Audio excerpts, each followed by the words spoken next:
Sheep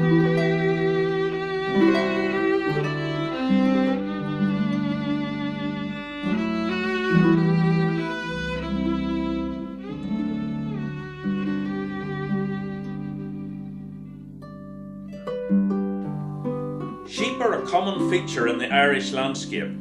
You would hardly drive more than a few miles in the countryside without seeing a flock of these animals grazing peacefully in the fields. In the hilly mountain areas they can be seen in abundance, for these are hardy, tough creatures which can survive in bleak pastures and can withstand cold, wintry conditions which very few cattle would be able to live in. Sheep farming is an important industry here, and it is thought that in the whole of Ireland around 35,000 farmers make a living from rearing sheep. In the mid-1990s it is believed that there were more sheep in Ireland than people. Estimates now figure that there is close to 1 million sheep in Ulster and around 3.5 million in the 26 counties of Southern Ireland. There are many different breeds of sheep in Ireland. The most common is the Blackface mountain breed. They are particularly hardy and can withstand a lot of cold, wind and rain. All Blackfaces, male and female, have horns. Countless rare breeds of sheep can be seen at the various shows during the summer, and we got this picture of these Jacob sheep at the 2015 Balmoral show. Jacobs are a rare breed with usually 4 horns, although it is not uncommon to see some with 6 horns. They can be traced back to biblical times and originated in the Middle East. Very few of the sheep we are looking at are native Irish. In the 18th and 19th century, most of the land here belonged to landlords, most of them not even living in Ireland.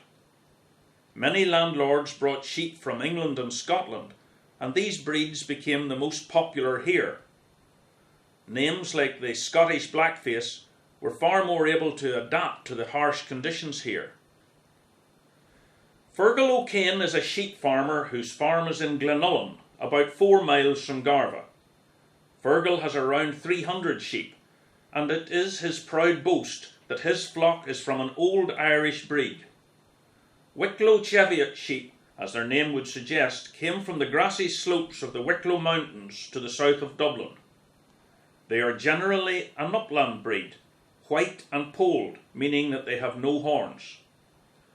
Fergal is confident that this breed is well suited to the mountainous terrain where they will spend most of their time. These sheep possess a number of characteristics that have evolved over the centuries, such as extreme hardiness, freedom from foot rot and other diseases which many sheep generally get. They are prolific breeders and can give birth on their own and are great mothers.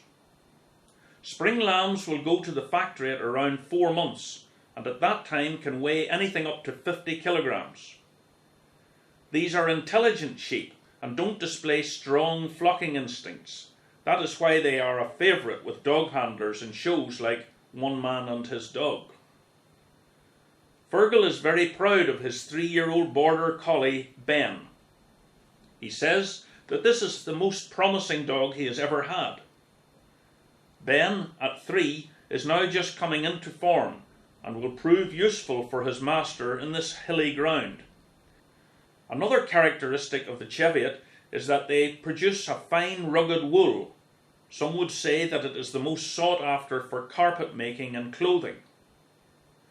The meat from their lambs, bred in the high ground, eating wild grasses, herbs and flowers from the heather, give a unique flavour. Fergal has recently purchased a new ram. He is 1 year old and will be put out with the ewes that we have just seen. His female offspring will be kept for breeding, and the ram lambs will go to the factory at around 16 weeks, depending on how well they have thrived. New rams will be bought for breeding every 2 years. This ram is a Suffolk, and he will be put with some Cheviot ewes, and this will produce a Suffolk Cheviot lamb. They stand out because of their black and white face. These lambs are highly sought after by lowland farmers for breeding sheep, and the tip lambs make good prices at the abattoir. Ewe lambs could make up to £100, and wether lambs could make up to £60 or £70. There would be a bit more work with this breed at lambing time. These Suffolk Cheviot ewes are 2 years old.